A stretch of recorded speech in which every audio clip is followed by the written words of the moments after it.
এই দুইখনিতে গুৰুজনাই নিজে বিৰাজমান বুলি কৈছে। কীৰ্তনৰ দশমমৰ মূৰ্তিৰ সমান বুলি কৈছে। গুৰুজনাই ইয়াত মূৰ্তিৰ দৰে তেওঁ হেনো প্ৰতিষ্ঠিত হৈ থাকে। আৰু মাধৱদেৱ নামঘোষা আৰু ভক্তি ৰত্নাৱলীৰ মাজত থাকে বুলি এয়া চৈত্যপুথিয়ে ঘোষণা কৰিছে। এতিয়া মহাপুৰুষ শংকৰদেৱে দশম শাস্ত্ৰখনি গোটেইখনি সম্পূৰ্ণকৈ অনুবাদ কৰা নাই। তাৰ প্ৰথম আদ্য দশম আমাৰ পাঠ হ'ল, ব্যাখ্যা হ'ল, আলোচনা হৈছে ইতিমধ্যে। আদ্য দশমখন গোপী উদ্ধৱ সংবাদলৈকে আছে। গোপীসকলৰ ওচৰলৈ উদ্ধৱক পঠাই দিছিল আৰু উদ্ধৱে গৈ গোপীসকলক সান্তনা দিছিল। আপোনালোকে পাইছে যে গোপী উদ্ধৱৰ কথা বতৰাখিনিৰ ওপৰত নিশ্চয় চৰ্চা হৈছে আগতে। এতেকে গোপী উদ্ধৱ সংবাদটো আটাইতকৈ তাৎপৰ্যপূৰ্ণ খণ্ড। গোপী উদ্ধৱ সংবাদটোক আগতে মহাপুৰুষ শংকৰদেৱে শৰণ দিবৰ কাৰণে ব্ৰাহ্মণসকলে যে শৰণ ল'বলৈ বিচাৰিছিলে, তেতিয়া তেওঁ এই গুণমালা পুথিখন ৰচিত হোৱা নাছিল। তেতিয়া ব্ৰাহ্মণসকলক শৰণ দিবৰ কাৰণে এই গোপী উদ্ধৱ সংবাদ এই খণ্ডটিকে অনুবাদ কৰি লিখি তেওঁ মানে তাতে শৰণ দিছিল। কেলৈ গোপী উদ্ধৱ সংবাদক গুৰুত্ব এইকাৰণে দিয়া আছে, সেয়া ভকতৰ সমাগম। উদ্ধৱ কৃষ্ণৰ মহাভক্ত আৰু গোপীসকলো মহাভক্তা। এই দুইজনৰ মিলনটো এটা তত্ত্বপূৰ্ণ মিলন। সেইকাৰণে গোপী উদ্ধৱ সংবাদলৈ কিছু উদ্ধৱযান গীতো ইতিমধ্যে ৰচিত হৈ গৈছে। কোনে কৈছে যে এইবিলাক শংকৰদেৱৰ নহয় বা মাধৱদেৱৰ নহয়। গতিকে গোপীসকলে কিছুমান কথা পদত কৃষ্ণক কৈছিল, সুধিছিল। তাৰমানে এনেধৰণে সুধিছিল যিবোৰ কথা সাধাৰণতে আমাৰ আনে যাতে নুবুজে, তেওঁলোক দুজনহে বুজি পায়, তেনেধৰণেই সুধিছিল। সেইবিলাক উদ্ধৱযান বুলি জনা যায়। অগ সখী হে বিৰাট তনয় দেহু দান, বায়স অজৰাৱে তনু মন জৰ জৰ কি ভৈল পাপ পৰাণ। এই গোপীসকলে মানে কেনেকৈ সম্ভাষণ কৰিছে কোনেও বুজি নাপায়। অগ সখী হে সখী দেহু দান, অগ সখী হে দেহু দান, বিৰাট তনয়, তাৰমানে উত্তৰ দিয়া। বিৰাট তনয় বুলিহে কৈছে, উত্তৰ দিয়া বুলি শব্দটো কোৱা নাই। সেই অগ সখী হে বিৰাট তনয় দেহু দান। বিৰাট তনয় মানে উত্তৰ। বিৰাটৰ পুতেকৰ নাম আছিল, বিৰাট ৰজাৰ পুতেকৰ নাম উত্তৰ আছিল। সেইকাৰণে অগ সখী সেই বিৰাট তনয় দেহু দান, মানে আমাক উত্তৰ দিয়া। আমাৰ কি হৈছে যে বায়স অজৰাৱে তনু মন জল জল কি ভৈল পাপ পৰাণ। বায়স অজৰাৱে, বায়স মানে কাউৰী, কাউৰীৰ কা, অজল হ'ল মেঘ, মেঘ বাক আমি ছাগলী বুলি কওঁ, মেঘৰ মহ। কাউৰীৰ কা আৰু মেঘৰ মহ লগ লাগি কাম শব্দটো হৈছে। বায়স অজল ৰাৱে, এই কামনাৰে আমি এনেকুৱা মানে আচৰিত হৈ গৈছোঁ। বায়স তনু মন জৰ জৰ হৈছে, একেবাৰে আমাৰ শৰীৰ মন ব্যাকুল হৈ গৈছে। এনেকৈ তনু মন জৰ জৰ কি ভৈল পাপ পৰাণ, শৰীৰটো তেনেই মানে একেবাৰে পাপ পংকজ হৈছে, তোমাক নাপায়। তোমাৰ চৰণ চিন্তা কৰিবলৈ, যেনেকৈ বৰগীতত আছে মানে উদ্ধৱ বন্ধু বুলি যিটো কৈছে, মানে সেই তাত তেনেকৈ ইয়াতো তেনেকৈ গোপীসকলে মানে কৃষ্ণক উদ্ধৱক সুধিছে, মানে প্ৰশ্ন সুধিছে। কেনেকৈ সুধিছে সেয়া মানে বায়স অজৰা তনু মন জৰ জৰ কি ভৈল পাপ পৰাণ। তাৰ পাছতে তেওঁলোকে আৰম্ভ কৰিছিলে যে বেদে ৰামে কৰি গুণ, তাতে ৰুদ্ৰ কৰি গুণ, বুজ সখী একত্ৰ কৰিয়া, হামু অভাগিনী ৰামা আমাৰ সাৰ বিধি বাবা গৰাকী বাবা নগুচায়া। তাৰমানে এইবোৰ তাত্ত্বিক কথা। বেদে ৰামে কৰি গুণ, বেদ সংখ্যা হিচাপে বেদ 4, ৰাম হ'ল 7, সংখ্যা হিচাপে 3, বেদ 4, বেদ শব্দটো 4 সংখ্যাক বুজায়। বেদে ৰামে কৰি গুণ, ৰাম মানে 3জন ৰাম, ৰাম শ্ৰীৰাম, হলিৰাম আৰু পৰশুৰাম। সেই তিনি ৰাম শব্দতে 3ক বুজায়, 3 সংখ্যাটো বুজায়। বেদে ৰামে কৰি গুণ, তাতে বেদ কৰি গুণ, বেদে ৰামে কৰি গুণ, তাৰমানে বেদকে ৰামকে পূৰণ কৰিলে কি হ'ব, 4 3 গুণ মানে 12 হ'ব। তাত তেনেকৈ সংক্ষিপ্তভাৱে তেখেতসকলে মানে কথাটো কৈছিল। এনেধৰণে কৈছিল, ৰাম সাগৰে পুৰি, তাতে বেদ মিশ্ৰ কৰি বুজ সখী একত্ৰ কৰিয়া। ৰাম সাগৰে পুৰি, ৰাম মানে 3, সাগৰ মানে 7, পুৰি মানে পূৰণ, 7ক মানে 3ৰে পূৰণ কৰিলে 21 হ'ব। ৰাম সাগৰে পুৰি তাতে বেদ মিশ্ৰ কৰি, তাত বেদ যোগ দি দিয়া। বেদ যোগ দি দিলে কিমান হ'ব? 21ত 4 যোগ দিলে 25 হ'ব। 21ত 4 যোগ কৰিলে 25 হৈ যাব। তাতে বেদ মানে মিশ্ৰ কৰি, মিশ্ৰ শব্দটোৱে যোগ কৰা বুজাইছে। মানে তাৰ পাছতে কৈছে যে ৰাম সাগৰে পুৰি তাতে বেদ মিশ্ৰ কৰি বুজ একত্ৰ কৰি হামু অভাগিনী ৰামা, আমাসৰ বিধি বামা, গৰা ৰাখিব বান গুচায়া। গৰা ৰাখিব মানে সেই তাত যিটো সংখ্যা পালে সংখ্যাটোত তাৰ পৰা বিয়োগ কৰি দিম, কি দিম? বান। বান শব্দতে 5ক বুজায়। কামোদ্ধৱ ধনুৰ্ধৰ জুৰিলেক পঞ্চশৰ ব্ৰহ্মাকো লগা হৈ যিটো ঘাঞ্চ, 5 শব্দটোৱে পঞ্চবাণক বুজায়। পঞ্চবাণ হ'ল কামদেৱৰ 5খন পুষ্পবাণ আছে, যি পুষ্পবাণেৰে মানুহক একেবাৰে কামে বিমোহিত কৰি পেলায়। এতেকে 25ৰ পৰা 5 বিয়োগ কৰিলে গৰা শিৱ বান গুচায়া, অৰ্থাৎ সেই 25ৰ পৰা 5 বিয়োগ কৰিলে বিষ থাকিব, সেই বিষ খাই আমি প্ৰাণ ত্যাগ কৰিম। ৰাম সাগৰে পুৰি তাতে বেদ মিশ্ৰ কৰি ভুজ সখী একত্ৰ কৰিয়া, হামু অভাগিনী ৰামা, মানে আমাসাৰ বিধি বামা, গৰা শিৱ বান গুচা, অৰ্থাৎ বিষ খাই আমি প্ৰাণ। বিষ শব্দটো তেনেকৈ উলিয়াইছিল, মানে সেইটো এটা মানে সাংগীতিক ধৰণে তেনেকৈ গীত কিছুমানো তৈয়াৰ হৈছিল গোপীসকলক লৈ। গোপীসকলে মানে কেনেকৈ উদ্ধৱৰ ওচৰত নানা ধৰণৰ কৃষ্ণ সম্পৰ্কে প্ৰশ্ন কৰিছিল, সেইবিলাক মানে তত্ত্বপূৰ্ণ কথা। আৰু তাতো ভালকৈ আছে, তাৰমানে সুৰৰি ৰিপুমিতা, সুৰৰি ৰিপুমিতা, মানে সুৰৰি মানে দেৱতাৰ অৰি, দেৱতাৰ শত্ৰু কোন? দেৱতা সুৰৰি ৰাৱণ। মানে সুৰৰি, সুৰ মানে দেৱতা, দেৱতাৰ শত্ৰু হ'ল ৰাৱণ, ৰাৱণৰ শত্ৰু হ'ল ৰাম, ৰাৱণক দমন কৰোঁতা। ৰিপু মানে দমন কৰোঁতা। সুৰৰি ৰিপু মিতা, সেই ৰামৰ মিতা হ'ল মানে এই হনুমান। তাহাৰ সুগ্ৰীৱৰ সেৱক হ'ল হনুমান, তাহাৰ সেৱক পিতা, অৰ্থাৎ পিতা মানে বায়ু, সেৱক পিতা। বাহন দেখিতে বৰ মইনো, বাহন মানে বায়ুৰ বাহন হ'ল ময়ূৰ, মানে বায়ুৰ বাহন হ'ল হৰিণ। হৰিণটোত 3টা শব্দ আছে, 3য় অক্ষৰ গণি শেষাক্ষৰ পৰিহৰি তাৰ অশোকে সিদ্ধি দহে পুনৰ, মানে এনেধৰণে শব্দ ধুনীয়া হেৰিত তৈয়াৰ কৰিছিল। মানে সেইবিলাক এই এনেকুৱা ধৰণৰ মানে সম্পৰ্ক গোপীসকলৰ লগত উদ্ধৱৰ যিটো মানে সম্পৰ্ক, সেইটো বৰ তত্ত্বপূৰ্ণ সম্পৰ্ক। সেইকাৰণে তেনেধৰণেও লিখিছিল। সেইটো মাধৱদেৱৰ ভণিতা আছে, সুৰৰি ৰিপু মিতা তাহাৰ সেৱক পিতা, বাহন দেখিতে বৰ মইনো, 3য় অক্ষৰ গণি শেষাক্ষৰ পৰিহৰি তাৰ অশোকে সিদ্ধি দহে পুনৰ। সুৰৰি দেৱতাৰ শত্ৰু ৰাৱণ, ৰাম, ৰামৰ মিত্ৰ হ'ল সুগ্ৰীৱ, সুগ্ৰীৱৰ সেৱক হ'ল হনুমান, তাহাৰ সেৱক পিতা, হনুমানৰ পিতা হ'ল বায়ু, বায়ুৰ বাহন হ'ল হৰিণ, বায়ুৰ বাহন হৰিণ। তাত 3টা আখৰ আছে, হ ৰস্বী ঋ ন, হৰিণ। 3য় অক্ষৰ গণি, 3 নম্বৰ মানে 3টা আখৰ আছে, গণি লোৱা। বায়ুৰ বাহনত হৰিণত 3টা আখৰ আছে, হ ঋ ন। শেষাক্ষৰ পৰিহৰি, তাৰ শেষৰ আখৰটো বাদ দিয়া, শেষাক্ষৰ পৰিহৰি তাৰ অশোকে সিদ্ধি দহে পুনৰ, অৰ্থাৎ হৰি থাকিল।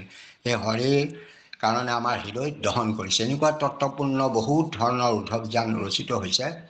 গতিকে ইয়াৰ এটা বৰ এই উদ্ধৱ আৰু এই গোপীসকলৰ যিটো কথোপকথন, এইটো বৰ তত্ত্বপূৰ্ণ, বৰ গুৰুত্বপূৰ্ণ। সেইকাৰণে এইখিনিকে আমাৰ গুৰুজনাই অনুবাদ কৰি পিছৰখিনি অনন্ত কণ্ডলীক অনুবাদ কৰিবলৈ এৰি দিলে। ইয়াৰ কাৰণটো কি? অনন্ত কণ্ডলীয়ে সাধাৰণতে তেওঁৰ পত্নী ৰুক্মিণীক মানে অলপ গুৰুজনাৰ ওচৰলৈ আহে, গুৰু সেৱকীয়া হৈ গ'ল, গুৰুত শৰণ গ্ৰহণ কৰিলে, সেইকাৰণে অনন্ত কণ্ডলীয়ে ভাল নাপায়। তেওঁ ব্ৰাহ্মণ মানুহ, তেওঁ মানুহগৰাকীয়ে গৈ পেলাই মানে ভক্তি ধৰ্ম গ্ৰহণ কৰিলে, সেইকাৰণে মাজে মাজে তেওঁ অত্যাচাৰ কৰে, এবাৰ মাৰপিট কৰিলে, বহুত মাৰপিট কৰাৰ পাছত গুৰুজনাক তেওঁ ক'লেহিও এগৰাকীয়ে যে এনেকুৱা হৈছে, মই ঘৰত কি কৰোঁ বোলে, তুমি চিন্তা নকৰিবা, সমস্ত ঠিক হৈ যাব। এয়া বতৰ ফৰকাল হোৱাৰ আগত কিছু মানে ঢেৰেকণি চেৰেকণি মাৰি এতেকে তাৰ পাছত বতৰ ফৰকাল হ'ব, তুমি তোমাৰ জীৱনলৈ শান্তি আহি যাব। এতেকে যি নহওক সেইমতে এবাৰ তেওঁ মানে এটা সপোনেই দেখিলে অনন্ত কন্দলীয়ে। দেখিলে যে তেওঁ ঘৰৰ পৰা বগা বিষৱ এটা ওলাই গৈছে। বগা বিষৱটো ওলাই যোৱা কথা তেওঁ সপোনত দেখিলে। দেখি আহি পেলাই তেওঁ ভাবিলে শংকৰদেৱেতো চব জ্যোতিষী আদি সমস্ত জানে। তেওঁ শংকৰদেৱকে সুধিলে অনন্ত কন্দলীয়ে। তেওঁ তেতিয়া শিষ্যত্ব গ্ৰহণ কৰা নাই। সুধিলত ক'লে যে তুমি তোমাৰ ঘৰৰ পৰা ধৰ্ম ইতিমধ্যে ওলাই গুচি গৈছে। বোলে ধৰ্ম কিয় ওলাই গৈছে? বগা বিষৱটো যে ওলাই গৈছে, ধৰ্ম ওলাই গৈছে। কিয় ওলাই গ'ল? বোলে নিশ্চয় তুমি ঘৰত চাগে তোমাৰ পত্নীক বেয়া ব্যৱহাৰ কৰিছা, তোমাৰ উপদ্ৰৱ কৰিছা। সেইদৰে পত্নীক যদি স্বামীয়ে অত্যাচাৰ কৰে, মাৰপিট কৰে, বেয়া ব্যৱহাৰ কৰে, তেতিয়াহ'লে সেইখন ঘৰত কেতিয়াও ধৰ্ম নাথাকে। গতিকে তোমাৰ ঘৰৰ পৰা ধৰ্ম ওলাই গৈছে। এতিয়া মই কি কৰিম? তুমি আকৌ তোমাৰ পত্নীক মাতি সাদৰ সম্ভাষণ জনাই আৰু সেই মানে পূৰ্বতে কৰা ভুল আৰু যাতে তেওঁ নকৰে, দুয়ো মিলি যে মানে ঈশ্বৰ সেৱা আদি কৰিব, এই কথালৈ প্ৰতিশ্ৰুতিবদ্ধ হৈ যাবা, তাৰ পৰা আকৌ তোমাৰ ঘৰলৈ ঘূৰি আহিব। ঠিক তেনেকৈ তেওঁ দেখিলে যে সেইকে কৰাৰ পাছত আকৌ তেওঁৰ ঘৰলৈ সেই বিষয় ঘূৰি আহিছে। এইদৰে গৈ শংকৰদেৱৰ প্ৰতি তেওঁ শ্ৰদ্ধা ক্ৰমান্বয়ে বাঢ়ি গ'ল। এবাৰ তেওঁ পৰীক্ষা কৰিবৰ কাৰণে সেই অনন্ত কন্দলীয়ে শংকৰদেৱৰ ওচৰলৈ গ'ল। গৈ ক'লে যে মই এটা সপোন দেখিছোঁ, সেই সপোনটো আপুনি কওকচোন। বোলে কি সপোন দেখিছে? বোলে মই আপোনাৰ উচ্ছিষ্ট খোৱা দেখিছোঁ, আপুনি খাই এটা দ্ৰব্য মই খোৱা দেখিছোঁ। অঁ বোলে ঠিকেই দেখিছা, তুমি মোৰ উচ্ছিষ্ট খাবই লাগিব, কাৰণ তোমাৰ নিচিনা মহাপণ্ডিত জ্ঞানী যশস্বী লোকে যদি উচ্ছিষ্ট ভক্ষণ নকৰে কোনে কৰিব? বোলে মই কথাটো বুজা নাই। বোলে মোৰ বহুত উচ্ছিষ্ট আছে, তুমি এইখিনি খাব লাগিব। বোলে উচ্ছিষ্ট কি? বোলে মই দশমৰ ভালেমানখিনি অনুবাদ কৰিলোঁ, এতিয়া পিছৰখিনি অনুবাদ মই তোমাৰ ওপৰত অৰ্পণ কৰিছোঁ। এয়াই মোৰ উচ্ছিষ্ট। দশমখনৰ বাকীখিনি অনুবাদ কৰিবৰ কাৰণে তোমাক দিলোঁ। মই বাৰু পৰিসমাপ্তি ঘটাম পাছলৈ, কিন্তু মাজৰখিনি তুমি কৰিব লাগিব। সেইকাৰণে মধ্য দশম মানে সেয়া অনন্ত কন্দলীয়ে অনুবাদ কৰিলে আৰু কিছু শেষৰ দশমৰ কৰিলে। শেষত গৈ শংকৰদেৱে কুৰুক্ষেত্ৰ এই অঞ্চল কথাখিনি আকৌ নতুনকৈ ৰচনা কৰি তেওঁ মানে সামৰণিটো মাৰিলেগৈ দশমৰ। গতিকে দশম স্কন্ধৰ তাৎপৰ্যপূৰ্ণ কথাখিনি মানে যিখিনি প্ৰকৃততে ভক্তিমূলক কথা, যিটো শিশু চৰিত্ৰৰ লগত জড়িত হৈ আছে, সেই কথাখিনি শংকৰদেৱে কৰিলে। বাকীখিনি তেওঁ পুণ্ডকাখ্যানকে আদি কৰি যিবোৰ ঘটনা আছে, মহাভাৰতৰ কথাৰ পৰা ধৰি অন্যান্য যিবোৰ কথা আছে, এইখিনি মানে এই মধ্য দশমত থাকিল আৰু শেষলৈ থাকিলগৈ। এয়া ইতিমধ্যে শেষ হৈছে। ইয়াৰ পাছত এতিয়া একাদশ স্কন্ধ আৰম্ভ হৈছে। একাদশ স্কন্ধ বৰ তাৎপৰ্য, একাদশে ললাট। আমাৰ মানে ভাগৱতৰ হেৰিয়াত সেইটো কৈছেই যে মানে একাদশক ললাটৰ লগত তুলনা কৰিছে, আৰু আটাইতকৈ তাৎপৰ্যপূৰ্ণ কথাখিনি একাদশত সোমাই আছে। কাৰণ একাদশত কেলে সোমাই আছে? ইয়াত প্ৰকৃত তত্ত্বমূলক কথাখিনি, ভগৱন্ত আৰু ভকতৰ আলাপখিনি সোমাই আছে। আৰু জীৱনৰ আটাইতকৈ প্ৰয়োজনীয় যিখিনি কথা দৰকাৰ, সেই কথাখিনিও একাদশত সোমাই আছে। সেইকাৰণে যেনেকৈ আমি কপালখনৰ ওপৰতে ভৰসা কৰোঁ যে আমাৰ কপাল বেয়া, কপাল ভাল, এতেকে ঠিক তেনেকৈ এই একাদশ স্কন্ধৰ তাত্ত্বিক কথাখিনি আমি যদি অনুধাৱন কৰিব নোৱাৰোঁ, তেতিয়াহ'লে ভক্তিৰ ক্ষেত্ৰত আমি আগবাঢ়ি যাব নোৱাৰোঁ। সেইকাৰণে একাদশ স্কন্ধ আৰম্ভ কৰিছে ইয়াত। গুৰুজনাই সকলো আৰম্ভ কৰোঁতেই এটা মংগলাচৰণেৰে আৰম্ভ কৰে। তাৰমানে তেখেতে নিজৰ কথাৰে আৰম্ভ কৰে, নিজৰ কথা ভগৱন্তক সেৱা জনাই। আমিও যেনেকৈ এতিয়া আইগৰাকীয়ে যেনেকৈ মানে বন্দনা কৰি, গুৰু বন্দনা কৰি আৰম্ভ কৰিছে, এতিয়া গুৰুজনাই কিবা এটা আৰম্ভ কৰিবলৈ যাওঁতে আৰম্ভ কৰে। আৰু বিশেষত্ব কি? শংকৰদেৱৰ আৰম্ভণিত আটাইতকৈ গুৰুত্বপূৰ্ণ কথা কি? তেওঁ জয় জয় শব্দৰে আৰম্ভ কৰে, জয় জয়কাৰ ধ্বনিৰে আৰম্ভ কৰে। জয় জয় কৃষ্ণ কৃপা ময় মহেশ্বৰ। আনকি কীৰ্তনো আৰম্ভ কৰিছে, জয় হৰি গোবিন্দ নাৰায়ণ ৰাম। এনেকৈ শাস্ত্ৰ আৰম্ভ কৰোঁতে গুৰুজনাই আৰম্ভণিত সদায় জয় শব্দটো ব্যৱহাৰ কৰে। তাত এইটো প্ৰমাণ ইয়াতে জয় জয় জগত জনক কৃষ্ণ ৰাম। জগতৰ জনক মানে জগতৰ গৰাকী কোন? কৃষ্ণ ৰাম। পাতকিও তৰৈ জাৰৰ লৈলে গুণনাম। পাতকিও মানে পাতক যিবিলাকে মানে পাপ কৰিছে, এনেকুৱা পাপী নাই, জাতৰ পৰে পাপী নাই, তাকোতৰে নামে পায়, কুল হৈ একোৱে নাপায়। আচলতে পাপ ক্ষয় কৰা নামৰ বাহিৰে এনেকুৱা পাপ নাশ একোৱে কৰিব নোৱাৰে। শাস্ত্ৰটো সিদ্ধান্তই দিয়া আছে যে কোনো কাৰণতেই পাপ বোলা বস্তুটো অন্য কোনো প্ৰয়াশ্চিত্তই পাপৰ পৰা পৰিত্ৰাণ দিব নোৱাৰে। পাপৰ পৰা পৰিত্ৰাণ পাব পৰা একমাত্ৰ উপায় হ'ল ঈশ্বৰৰ নাম। এতেকে পাতকিও তৰৈ জাৰ লৈলে গুণ নাম। যাহাৰ বিভূতি মৎস্য আদি অৱতাৰ, ধেনয় কৃষ্ণক কোটি কোটি নমস্কাৰ। বিভূতি মানে ভগৱন্তৰ, মানে সমস্ততে ভগৱন্তৰ শক্তিৰহে কাম হৈছে। এতিয়া ভগৱন্তৰ বিভূতি এনেকুৱা, যি ক্ষেত্ৰত কোনোবা এজন কৃতকাৰ্য হয়, আমি ভাবোঁ যে তেওঁ ক্ৰিকেট খেলি কৃতকাৰ্য হ'ল, কোনোবা এজনে দৌৰত কৃতকাৰ্য হৈ সফলতা লাভ কৰিলে, কোনোবা এজনে কিবা এটা কামত সফলতা লাভ কৰিলে তেওঁক আমি পুৰস্কৃত কৰোঁ। বাস্তৱিকতে এইখিনি কৃষ্ণৰ বিভূতিৰ যোগেদিহে তেওঁ সেইবোৰ হেনো কৃতকাৰ্য হৈছে। সকলো ক্ষেত্ৰতে কিবা এটা যদি কৃতকাৰ্য হৈছে, তাত হতে কৃষ্ণৰ শক্তি তাত জড়িত হৈ আছে। কৃষ্ণৰ কৃপা নহ'লে তেওঁ সেই ক্ষেত্ৰত কৃতকাৰ্য হ'ব নোৱাৰে। গতিকে সেইটো এই যিবিলাক আছে অৱতাৰ আদি ভগৱন্তই ধাৰণ কৰিছে, সেইবিলাক অৱতাৰো ভগৱন্তৰ বিভূতি জড়িত হৈ আছে। বিভূতি মানে 100টা বিভূতি আছে ভগৱন্তৰ, তাৰে প্ৰতিটো অৱতাৰত সমস্ত বিভূতি নাথাকে। মাত্ৰ এটা অৱতাৰ, ভগৱন্তৰ এটা অৱতাৰতহে 4টা অংশ, 16 কলা আৰু 100 বিভূতি সম্পূৰ্ণকৈ হৈছিল।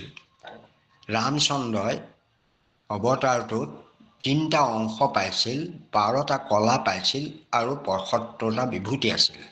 গতিকে তেওঁৰ অৱতাৰটোৰ সেইকাৰণে কৃষ্ণৰ পাছতে শ্ৰেষ্ঠতম অৱতাৰ হিচাপে ৰামচন্দ্ৰক ধৰা হয়। মৰ্যাদাপূৰ্ণ তেওঁক অৱতাৰ বুলি কোৱা হয়। তাৰ পৰা আপোনাৰ বাকী অৱতাৰবিলাকত কোনোবাটা 1 অংশ আছে, কোনোবাটো 2 অংশ আছে, কোনোবাটো 1 কলা আছে, 2 কলা আছে, এনেধৰণে হৈছে। 16টা কলাৰ কোনোটোত 2টা 3টা কলা আছে। গতিকে কলা 1 কলা আহি গ'লে, যে কলা যদি মানে 1 কলা হয়, তেতিয়াহ'লে তাত বিভূতি বহুত নাথাকে। তাত হয়তো 8টা 10টা ইমানহে বিভূতি অংশ থাকিব, ক্ষমতাখিনি। সেইকাৰণে এটা নিৰ্দিষ্ট সময়ৰ কাৰণে আহাৰ কাৰ্য সম্পাদন কৰি গুচি যায়। গতিকে মৎস্য কুৰ্ম এই অৱতাৰবিলাক চিৰস্থায়ী নহয়। এটা মানে যেনেকৈ ৰামচন্দ্ৰ জন্মৰ পৰা অৱতাৰ হৈ ডাঙৰ হৈ শেষ পৰ্যন্ত স্বৰ্গাৰোহণলৈকে যোৱালৈকে এটা পূৰ্ণ পৰ্যায় পাইছে। বামুণেও যেনেকৈ জন্ম লাভ কৰি, অদিতিত জন্ম লাভ কৰি ডাঙৰ দীঘল হৈ পেলাই বলিক চলি গৈ তেওঁ মানে উপেন্দ্ৰ হৈছে, অৰ্থাৎ স্বৰ্গত মানে ইন্দ্ৰৰ মানে সহকাৰী হৈছে, উপেন্দ্ৰ হৈছে। গতিকে তাৰপাছত তেওঁ এটা পুণ্যজীৱন পাই গৈছে। তেনেকৈ পৰশুৰাম এইবিলাকেও কিছুমান অৱতাৰ ধাৰণ কৰি জন্মৰ পৰা তেওঁ দীৰ্ঘমীয়া এটা হেৰি কৰিছে। কিন্তু কিছুমান অৱতাৰ এটা কাৰ্য 2টা কাৰ্য সম্পাদন কৰিবৰ কাৰণে আহে। বৰাহ যেনেকৈ বৰাহৰ কাম হ'ল, তেনেকৈ কুৰ্মৰ, তেনেকৈ মৎস্য, তেনেকৈ এইবিলাক অৱতাৰ মানে বিভূতি বা কলাযুক্ত। এইবিলাকৰ অংশ নাথাকে। এতেকে অংশ হ'লেই তেওঁ মানে তাৰ এটা সৃষ্টি আৰু প্ৰকাশ এইবিলাক আছে হৈ থাকিব। এইবিলাকৰ ক্ষেত্ৰত তেওঁলোকে কিবা কিছু জগতত প্ৰচাৰ কৰিব, জনকল্যাণৰ কাৰণে কিছু আঁচনি তেওঁলোকে ল'ব। সেইকাৰণে ইয়াবিলাকক এই বিভূতিযুক্ত বুলি কোৱা হৈছে। এই মৎস্য আদি অৱতাৰ এইবিলাক বিভূতি আছে, কাৰোবাৰ বেছি বিভূতি আছে, কাৰোবাৰ কম আছে। আৰু এইবিলাক কাৰ বিভূতি লৈছে? তেওঁলোকে কৃষ্ণৰ বিভূতি। 100 কৃষ্ণৰ বিভূতিৰ ভিতৰত তাৰে কেইটামান বিভূতি লৈ মৎস্য অৱতাৰ হৈছে, কুৰ্ম অৱতাৰ হৈছে, এইখিনি গ্ৰহণ কৰি হৈছে। সেইকাৰণে সেইজন কৃষ্ণক কোটি কোটিবাৰ মই সেৱা জনাইছোঁ, যাৰ বিভূতি লৈ মৎস্য আদি অৱতাৰ হৈ নানা কাৰ্য সম্পাদন কৰিছে। আৰু নমো দামোদৰ ব্ৰহ্মময় কলেবৰ, ব্ৰহ্মা মহেশ্বৰ যাৰ চৰণ কিংকৰ। নমো দামোদৰ ব্ৰহ্মময়, ভগৱন্ত কৃষ্ণক ব্ৰহ্মময় বুলি কোৱা হৈছে। তেওঁ কলেবৰটো ব্ৰহ্মময়। ব্ৰহ্মময় কলেবৰটো যেতিয়া য'ত পাপ নাথাকে, কাৰণ আমাৰ এতিয়া পাপ আছে কাৰণে আমাৰ তনুটো ব্ৰহ্মময় হোৱা নাই। ব্ৰহ্মময় হৈ গ'লে হৰি ভকত। এতেকে নামে পুৰুষক শুদ্ধ কৰি, ৰৈল নাম তাতে ভৰি পুৰি, ব্ৰহ্মময় তনু হৈ গ'লে হৰি ভকত। এতেকে যেতিয়া নামে পুৰুষক শুদ্ধ কৰি আমাৰ ইয়াত যিবোৰ বেয়া মানে পাপৰ ভাৱ আছে, পাপ বা পাপৰ যিবিলাক শৰীৰত লাগি আছে, এইবিলাক সম্পূৰ্ণক্ৰমে চাফা কৰি পৰিষ্কাৰ কৰি নামেৰেহে শুদ্ধ কৰিব পাৰিব। নাম লওঁতে নামে পুৰুষক শুদ্ধ কৰি একদম পুৰুষক শুদ্ধ কৰিব, অৰ্থাৎ তেওঁৰ যিটো জীৱাত্মা সেইটো শুদ্ধ কৰি পেলাব। শুদ্ধ কৰি ৰৈল নাম তাতে ভৰি পুৰি, তাৰমানে গোটেই শৰীৰটোত নামময় হৈ যাব। আৰু শৰীৰটো তেতিয়া কি হৈ যাব? নামময় হৈ গ'লে ব্ৰহ্মময়ত অনুভ হৈ গ'লে হৰিভকত। তেতিয়া হৰিভকতসকল ভগৱন্তৰ ভকতসকলৰ শৰীৰটো ব্ৰহ্মময় তনুলৈ পৰিৱৰ্তন হ'ব। এতেকে কৃষ্ণ হ'ল ব্ৰহ্মময় তনুৰ গৰাকী। তেওঁৰ শৰীৰত পাপৰ কথা নাই, তেওঁৰ গাত অন্য কথা নাই, তেওঁ নিৰ্গুণ নিৰাকাৰ তত্ত্বময় পুৰুষ, সেইকাৰণে তেওঁ ব্ৰহ্মময় পুৰুষ বুলি কোৱা হৈছে। ব্ৰহ্মময় কলেবৰ তেওঁ। আৰু যাক ব্ৰহ্মা মহেশ্বৰো যাৰ চৰণৰ কিংকৰ দাস, ব্ৰহ্মা আৰু শিৱ হেনয় কৃষ্ণক কৰি শংকৰে প্ৰণতি, একাদশ স্কন্ধ পদবন্ধে নিগদতি। সেইজন কৃষ্ণৰ চৰণত সেৱা জনাই এই একাদশ স্কন্ধ পদবন্ধে আৰম্ভ কৰিবলৈ লৈছে। সেইজন কৃষ্ণ। গতিকে কৃষ্ণ কোনজন কৃষ্ণ? দৈৱকীৰ ঘৰত থকা কৃষ্ণ নে দৈৱকীৰ ঘৰত কৃষ্ণই তেওঁ প্ৰকাশ ঘটিছে? বাস্তৱগতে কৃষ্ণ কি আগত নাছিল নেকি? আগতো আছিল। সেইজন কৃষ্ণ আহি বেদৰ গুপুত বিত্ত নাৰায়ণ এই দৈৱকীত হন্তে সাক্ষাতে ভৈলা বেদীত, যিজন অনাদিৰ আদি কাৰণ কৃষ্ণ। সেইকাৰণে শংকৰদেৱে লিখোঁতে সদায় লিখিছে অনাদি পুৰুষ কৃষ্ণ জগতৰ কাৰণ। অনাদি পুৰুষ কৃষ্ণ বুলি কৈছে। যাক বেদাদি শাস্ত্ৰই নাৰায়ণ বুলিছে, সেইজনক আমাৰ গুৰুজনাই কিন্তু কৃষ্ণ বুলি কৈছে। সেইজন কৃষ্ণই সকলোৱে জনাকৈ গুণ নাম লীলাজক আদি প্ৰচাৰ কৰিব পৰাকৈ আহি দৈৱকীৰ যোগেদি তেওঁ প্ৰকাশিত হ'ল, প্ৰকাশ লাভ কৰিলে। শিশুৰ পৰা ডাঙৰ দীঘল হৈ বিভিন্ন লীলা কৰি জগতৰ লোকক আনন্দ প্ৰদান কৰিলে। গতিকে সেইজন কৃষ্ণৰে কিছু অংশ অৱতাৰ হৈ এই জগতখনক কল্যাণ সাধন কৰিছে, আৰু সেইজন কৃষ্ণকে গুৰুজনাই সেৱা জনাইছে। ইয়াৰ পাছতে আৰম্ভ কৰিছে উদ্ধৱত পৰম ভকতি কহি হৰি, বিপ্ৰসাপ চলে যদু কুলক সংহৰি, বৈকুণ্ঠক পাইলা পাছে প্ৰভু নাৰায়ণে, ৰচিলা শংকৰে কথা কৃষ্ণৰ স্মৰণে। কৃষ্ণৰ চৰণ চিন্তা কৰি শংকৰদেৱে এই কথাকেইটা লিখিবলৈ লৈছে, অনুবাদ কৰিবলৈ লৈছে। কোন কথাকেইটা? যে উদ্ধৱৰ আগত পৰম ভকতিৰ তত্ত্ব কথাখিনি কৈছে। কাৰণ উদ্ধৱৰ ওচৰত পৰম ভক্তিৰ কথাবোৰ কৈ নগ'লে তেতিয়াহ'লে সেইখিনি তেওঁ লগত লৈ গুচি গ'লেতো নহ'ব। সেইকাৰণে উদ্ধৱক হৰি ভকতিৰ তত্ত্বপূৰ্ণ কথাখিনি, যিখিনি আটাইতকৈ প্ৰয়োজনীয় কথা, উদ্ধৱৰ ওচৰত থৈ গৈছে। ক'ৰবাততো ৰাখি থৈ যাব লাগিব, তেওঁতো লিখি থৈ যাব নোৱাৰে। গতিকে তেওঁ সেইকাৰণে কৈয়ে গ'ল উদ্ধৱৰ ওচৰত সমস্ত কথা। পৰম ভকতি তত্ত্বপূৰ্ণ কথাখিনি উদ্ধৱৰ ওচৰত ব্যক্ত কৰি প্ৰভু ভগৱন্তে কৈ লগতে আৰু কৰিলে কি? বিপ্ৰসাপ চলে। বিপ্ৰসাপটো কৃষ্ণৰ ইচ্ছাকৃতভাৱে দিয়াইছে। কৃষ্ণ য'ত থাকে তাত বিপ্ৰৰ সাপে কিটো কৰিব? এয়া কৃষ্ণৰ ইচ্ছাৰ কাৰণে হৈছে। তেওঁ ভাবিছে যে এই যদুবংশক মই যদি পৃথিৱীৰ ভাৰ হৰণ কৰিলোঁ,